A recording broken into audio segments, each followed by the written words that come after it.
Sir உங்களுக்கு மறக்க முடியாத ஸ்டூடெண்ட் அப்படின்னு யாராவது இருக்காங்களா? கர்னல்ஸ் கேலிபரில் வந்து 30 வருஷமாக ட்ரைனிங் பண்ணிட்டு இருக்கோம். ஒரு international test like ஐஎல்ஸ் and other test and also English.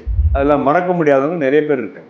ஆனால் ஒரு பர்டிகுலர் கேண்டிடேட்டை வந்து மறக்கவே முடியாது. ஏன்னா அவங்க இங்கே வந்த சூழ்நிலைகள். நான் ஒரு ஸ்கூலுக்கு அழைப்பின் பேரில் ஒரு சேர்மனை பார்க்க போயிருந்தேன். அவருடைய ஆஃபீஸில் வந்து அந்த ஸ்கூலோட பிரின்சிபல், அவர், ஒரு சில முக்கியமான டீச்சர்ஸ் அவங்க ப்ரெசண்ட்டாக இருந்தாங்க. என்னுடைய கார்டை கொடுக்கும்போது அந்த பிரின்சிபல் வாங்கி பார்த்த உடனே அந்த சுச்சுவேஷனவே மறந்துட்டார். நான் வந்த பர்பஸே மறந்துட்டு, ஐஎஸ் ட்ரெயினரா என் மகள் அப்படின்னாரு. என்ன சார் ஆச்சு உங்கள் மகளுக்குன்னொடனே, பெங்களூரில் நர்ஸாக இருக்காங்க, இது வரைக்கும் 7 தடவை 8 தடவை எழுதியிருக்கிறாங்க. அவங்களுக்கு ரைட்டிங்லேயும் ஸ்பீக்கிங்கில் மட்டும் 7 வாங்க முடியல, மற்றதுலாம் நல்லா வாங்கியிருக்கிறாங்க, என்ன பண்ணுறது அப்படின்னு.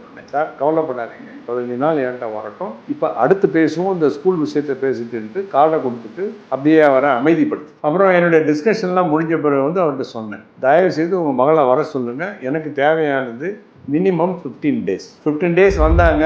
காலையில் கொண்டாந்து விடுவார். Morning 9:30 to night 8 o'clock.